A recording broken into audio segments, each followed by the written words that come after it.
bakunzi ba Umuco Gospel TV, nongeye kubasuhuza mu kiganiro cyiza Umuco n'umuryango byo shingiro ryo kumenya Imana.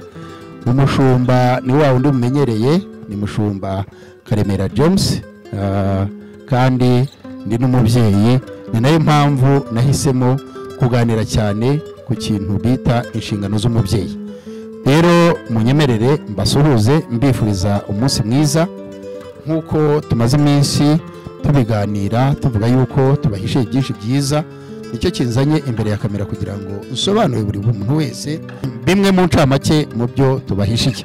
Ikiganiro cyacu mumaze kukimenyera muri benshi, cyitwa Umuco n'umuryango byo shingiro ryo kumenya Imana, cyangwa Umuco n'umuryango mu mbonera mu muco mu kubeshaho uyu muryango. Hanyuma rero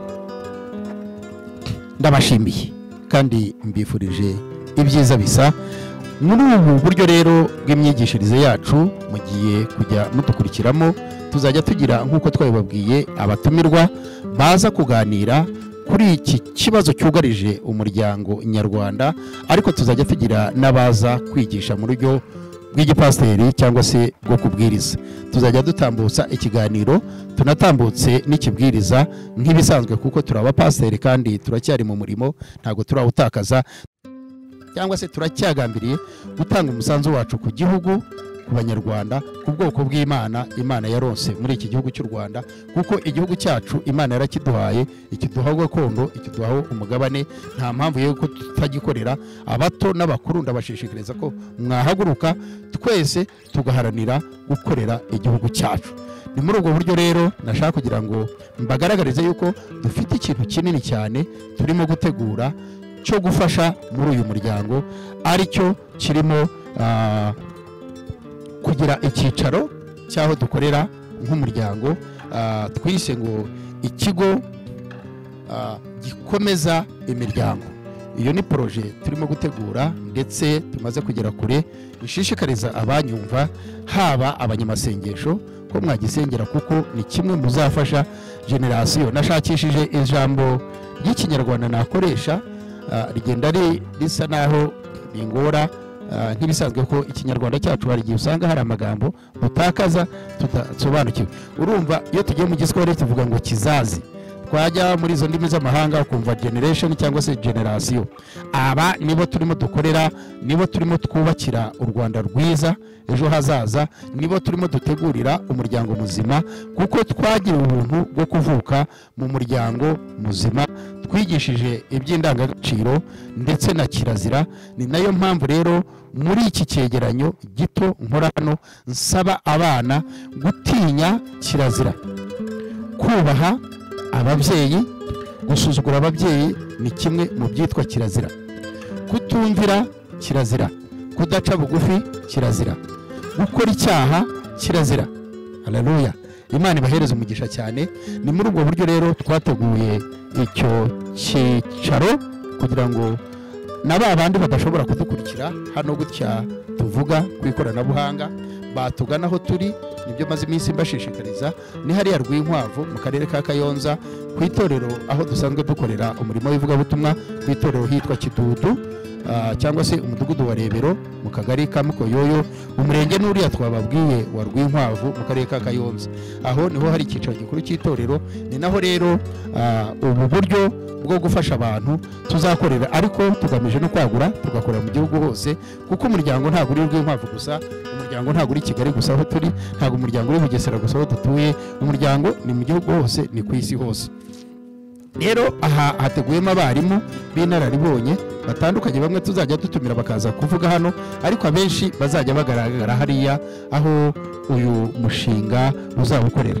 Muri make rero Imana ibahe umugisha. Nashaka kugira ngo mbashishikarize kudusengera, kudutera inkunga, kutuvuganira aho bisaba, kuko hari ibisabwa byinshi kugira ngo iyi serivisi itangire itangwe. Hazaba harimo serivisi yo gufasha imiryango ibana mu makimbirane, hazaba harimo serivisi yo gufasha abagiye gushinga urugo cyangwa se abagiye kubana, kubafasha mu kubayobora, kuko harimo mento. Iyo umuntu adafite uwo yigiraho uwo areberaho iteka ibyo akora bigenda bimugora kandi mu gihe byari bumworohere. Niyo mpamvu rero dutegura ko hazabaho mento kugiye kurongora cyangwa se kurongorwa nk'ibyo bamwe twita abaranga. Ijambo umuranga mwaritesha agaciro, ariko umuranga mu muco wacu w'Abanyarwanda ni ikintu gikomeye cyane. Ni umuntu wabaga afitanye igihango n'umuryango agiye kuranga cyangwa se kurangira. Rero ibi bintu dusigaye tubona byadutse ngo by'abantu bajya guhura umunsi umwe, ejo ubukwe buzaba ejo, ibyo nibyo dushaka kugira ngo dusubizeho uburyo bwiza kandi tubona bwayoboye umuryango igihe kirekire. Imana ibahereza umugisha. Rero ikigo gishinzwe gukomeza imiryango n'umuco, FCC Center, Family Strong Center kizakorera hariya. Rero abagisengera n'abashobora kudushyigikira no kudutera inkunga, kuko aya ni amafaranga. Hakenewe ibikoresho, hakenewe za mashine, hakenewe intebe, inyubako n'uburyo bwo kwagura aho dukorera. Ubwo rero ndasaba buri wese, ari uw'imbere mu gihugu, ari uwo hanze y'igihugu, ukijijwe n'utarakizwa uzakizwa ejo, uko Imana yagushoboza wadushyigikira. Ngira ngo nimukurikira ibiganiro byacu muzagenda mubona adresse yagutse, muzagenda mubona ibirango by'icyo gikorwa turimo dutangira cyangwa se by'uyu muryango, muzabyitabire. Hanyuma rero munyemerere mu gusoza nsoze mbwira abavandimwe bacu badukurikira mu zindi ndimi, cyane cyane abumva ururimi rw'Igiswahili, kugira ngo nabo mbayirangire cyangwa se mbasobanure muri ubu buryo. Napenda kushukuru kila mushirika awe wa kanisa au wa dhehebu gani. Sisi hatuangalie kwenye unatoka kutokana na dhehebu au na nini.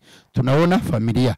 Napenda ni wasalimu ndugu zetu, marafiki zetu, wachungaji, wale ambaye watokako inchi ambaye zinasikiliza lugha ya Kiswahili.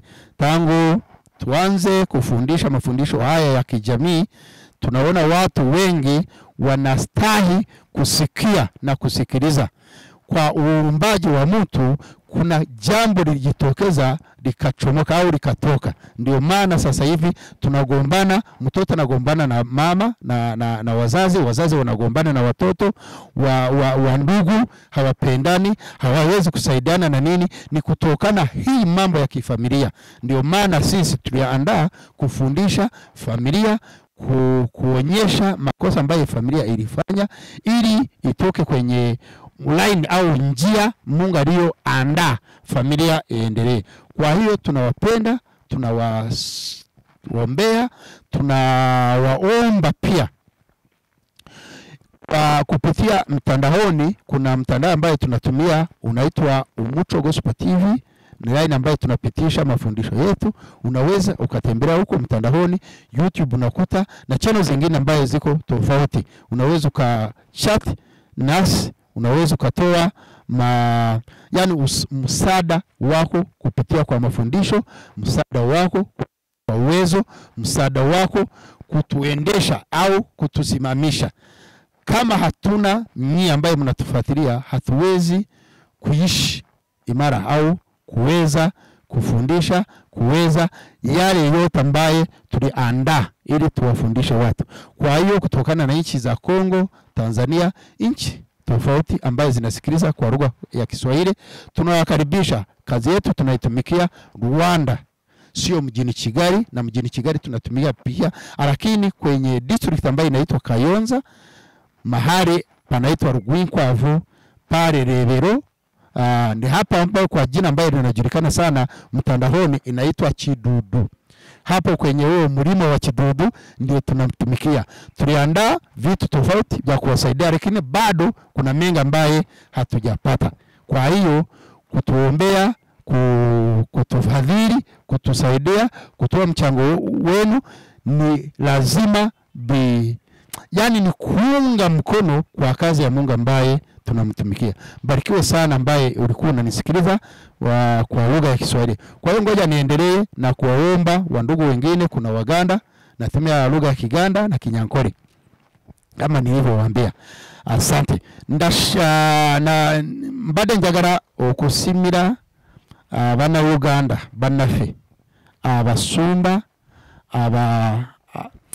abato abakyali bato kubanga ensi yaffe gye tulimu kati yakyuka kulimu ebintu bibi bingi naye kulimu n'ebirungi naye ng'abazadde kyetuvuya nga tutandika okwogerera ku baana ku bakazi ku bakyala ku basajja kubanga bw'olaba awantu ensi yaffe eri mu kututwala si walungi ku basajja kubanga osanga nga abasajja tebalina kiboogera gwati ensi yaffe etugamba nti timwogera naye okusirika kw'abasajja kuno kulimu ekizibu kingi kyetuviiridde nga tutandika okuyigiriza abantu okwemunguta tibasibirwa omukuleka nti sitaani omulabe ayingirire famire agimaleeko kubanga bw'oba ng'osirise bw'oba nga towaddeyo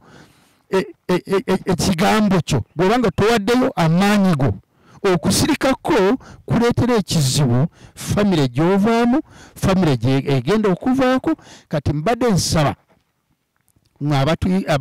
abatuwuliriza kuna wetuyisa ebigambo byaffe by'okuyigiriza famire kuliko channel emu bagiyita Omuco Gospel TV bw'oba oyagala awo wennyini kubawulira ekinyarwanda oba oyinza okukyusa omukinyarwanda kiganda tukwaniriza ku TV yaffe jangu laga abantu ekyosobodde laga abantu ekyoyinza okuyamba nga tuyambe famire zaffe abasumba abangi bayigiriza ku ekyo naye mbadde nsaba tuve mu kuyigiriza tugende mu nkola tubasange tubalabe bwe tuba nga twagala nti baweeyo saddaka zaabo baweeyo ebyokuwayo ku kyaki naye nga naffe nga tugira ekyo tukola kati ssebo n'ennyabo bannaffe baana baffe tubaagala nnyo kyetubasabira okuba bulungi okutebeekana mukama abawe omukisa mubeere nga muyitako mukisa enjaawo n'okolako okusubscribe n'okumeetinga ku bye tubaawa oba obuweereza bwaffe nga bulungi oba tuyinza kukyusa ki mu buweereza bwaffe kati yitayo sharing abantu bonna abalala tulabe nti tuyinza okuyamba famire zaffe mukama abawe omukisa mwebalire ddala abanyankole mukama mumugisha nimbakunda munonga habw'okuba nyo nkashomera mu Nyankole nkakurira nkole kazarwa nkole kunkara ekizibu ekyo twineyo mu maka gaitu mu bashaija abashaija hateri izooba tubakine ekigambo bakahunamiswa tari omuntu orikwenda ngu omushaija agambe konka nogira ngu n'ensi egi yonkashe n'omurabe ni sitaani niwe watebekanise ekintu ekyokuhunamisa abashaija hati ekyo nikyo twarugiraho tukimuke twemerere tugambe habw'okuba okufa kw'omushaija niko kufa kwa famire niko kufa kw'ekika ekika kyawe nogira ngo nikija kuba kiriho omushaija yatariho ekika tikibaho ab'ekika ab'oruganda mwimuke mutuyambe itwe turi Rwanda turiho tukorera Rwanda tuyine cyano iyo tukurabyaho ebyegeso byito nibagyita Omuco Gospel TV nuhura omuco gwanyu n'ugwitu nugumwe hariho ikintu kikwija kututandisa mbubehura umuryeki abandi behura umuryeki tariho ikindi kintu cya blessing sitani mwije tumurwanise omukushaba omukwata n'umukono omukwimutsanya onyemutse ndabaho omusheya sharing areba ibyo wahandikamo twongere muki tugabanise muki tufe hakiha reka mbashabe mutuhe mikono yanyu mutuyambe twemerere tukore turi Rwanda muri Kayonza bengi ni muhamanya aho muri rwinkwa avaho no tukorera umurimo wa Ruhanga omukwereza kwitu munonga okwereza abyekika wano pura wono kuratra byo byegeso byingi ija tuyambeho we n'obuyambye bwo kwenda kurabyaho n'omusumba ni James Karemera ninye mwegesa hariho nabandi abo kwija mu omukwegesa twani tushaba ngo tushabire yemerera nitwe tuhe mikono Mose ubwabire na rwana rutaro akagira abantu bamwimitse mikono mutwimitse mikono twabasima munonga mwebare ahabwo kuturura. Imana ibahereza umugisha rero abari badukurikiye narisheho muri make mu ncamake zizo ndimi zitandukanye. Reka tuvuge tuti muduha amaboko yanyu. Mose ntago yabashije kunesha intambara adafite abamuzamuye amaboko. Mutuzamure amaboko twigishe dufashe umuryango society nyarwanda. Nawe niwe mugabane uzabona nubona abana bawe batuje. Iyo turebye igihugu cyacu ko kimeze no munsi wa none nuko hari icyo ababyeyi basogokuru bacu bakoze ku babyeyi bacu, nuko hari icyo ababyeyi bakoze kuri twe. Natwe rero tugira icyo dukora ku bana bacu. Imana ibahe umugisha. Muri kumwe na Pastor Karemera James. Imirongo tubonekaho niyo itandukanye ariko cyane cyane kuri channel yacu Umuco n'Umuryango, Umuco Gospel TV, mu kiganiro cyacu Umuco n'Umuryango byo shingiye ryo kumenya Imana. Tubahaye ikaze, comment zanyu, ubufasha bwanyu butandukanye, ubuvugizi kugera kure hashoboka, mudufashe irijwi rigere kure, turamura umuryango kuko isi na Satani ntago byifuriza umuryango cyiza. Shalom, shalom, Imana ibahereza umugisha.